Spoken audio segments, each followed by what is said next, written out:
Hello, welcome back. Like, sub, do the usual. All the info you need is down below. But today I want to look at the Rings of Power and why it will never be canon to the Lord of the Rings work created by J.R.R. Tolkien. Why it is not part of the Legendarium. And I want to break it down in a more analytical sense rather than reviewing the material, because you all know my opinions.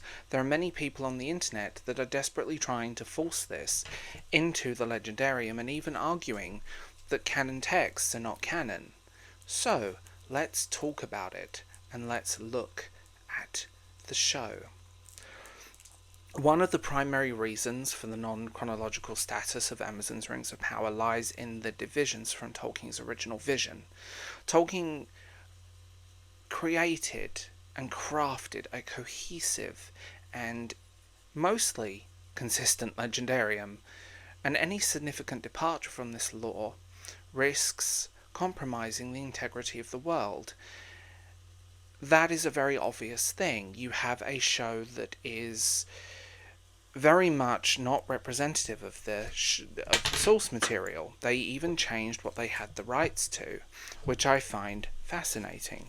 They broke down the series, and they could have done a Tolkien series with just the appendices, but the feeling that this feels so disconnected from the material is both intriguing and frustrating.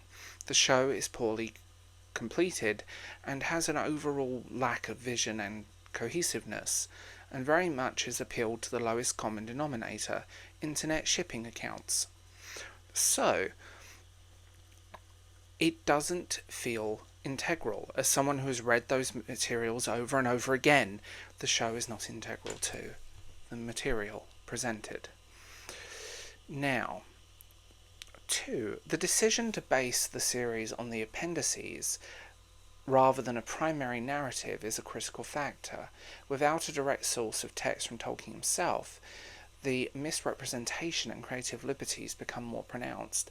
The appendices, while informative, does lack depth and narrative structure of his primary work. The appendices is amazing, and I love it, and I agree, writing those sentences, it hurt me to say that, but it is true. It's literally just an overview of multiple ages, and you can read the appendices in many other ways. It kind of sucks that they kind of ripped things apart the way they did, and in the end, they even changed what they had the rights to. And I mentioned that in the first part. They have the rights to some very key points, and creative liberties and changes are the nature of book to screen, but the appendices is incomplete, and it is purely an overview of the world rather than narrative fiction. And I know that's going to piss a lot of people off, but there we go. 3. Creative interpretations. The inherent challenge in interpreting and expanding upon Tolkien's unexplored areas is underscored by the potential for creative interpretations to conflict with the established lore. The lines between adding depth to a world and unintentionally or intentionally altering it in its absence become significantly muddied in this, and they openly have done that. They have tried to create a series that both lacks depth and cohesion. The characters feel very shallow, the scenes don't feel particularly tied together, the narrative function is almost lost in a series where nothing happens until the very final episodes. The pacing, the fact that they just filled in the gaps with stuff that doesn't really make sense. And while I will argue it could have been possible for Galadriel to go to Numenor, the nature of how they did it was very forced, very obviously politically motivated, and lacked any actual depth. In an attempt to add depth to the story they were trying to create, they made something feel very shallow. Now, potential for contradictions. The Rings of Power are essential element, the rings themselves, not the TV show, to the Legendarium, and any attempt to explore the topic runs the risk of introducing contradictions while with the existing narrative. The dangers of retconning or altering fundamental aspects of the Ring's history could undermine the concept of Tolkien's original storytelling, and that is something that I'm very aware of in this. They've intentionally changed the order of things. They're very much pushing forward, and with the rumours that the ring itself, the One Ring, will be forged at the end of season 2, is actually quite worrying, because how will they create this? Are we going to get massive time jumps as per the rumours?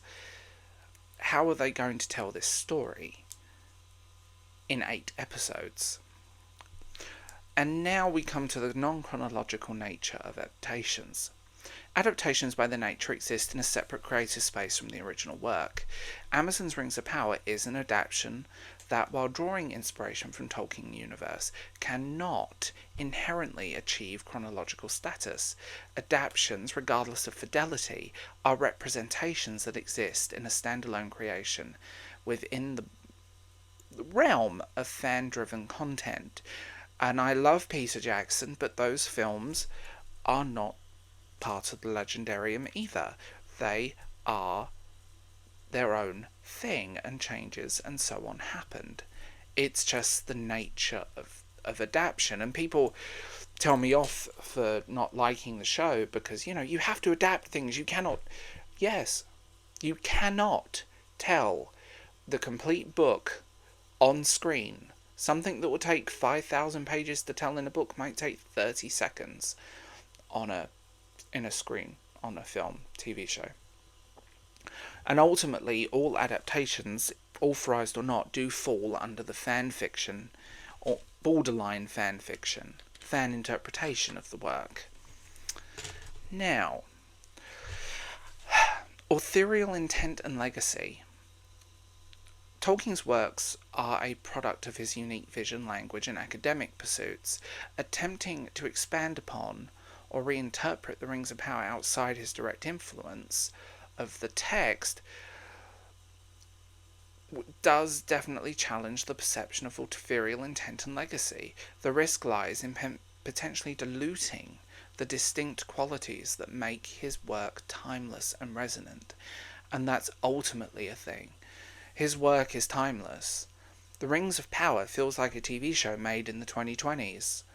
It doesn't feel like a timeless cinematic masterpiece. While there are changes within the Peter Jackson movies that I might not 100% approve of, they feel timeless. The themes are timeless. The story is timeless.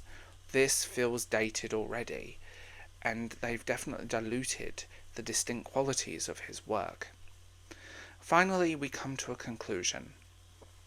Amazon's Rings of Power faces the uphill task of navigating the complexities inherent in adaptation and expanding upon a tapestry of Middle-earth.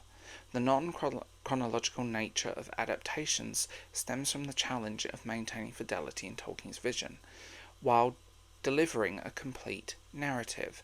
Additionally, the Rings of Power, a central element, face inherent barriers to achieve chronological status due to the risk of contradiction and reinterpretation. In the realm of Middle-earth, chronological status, firmly rooted in Tolkien's original works, is expanded beyond those bounds and exist in this bizarrely flat, lifeless, but ultimately non-chronological exploration.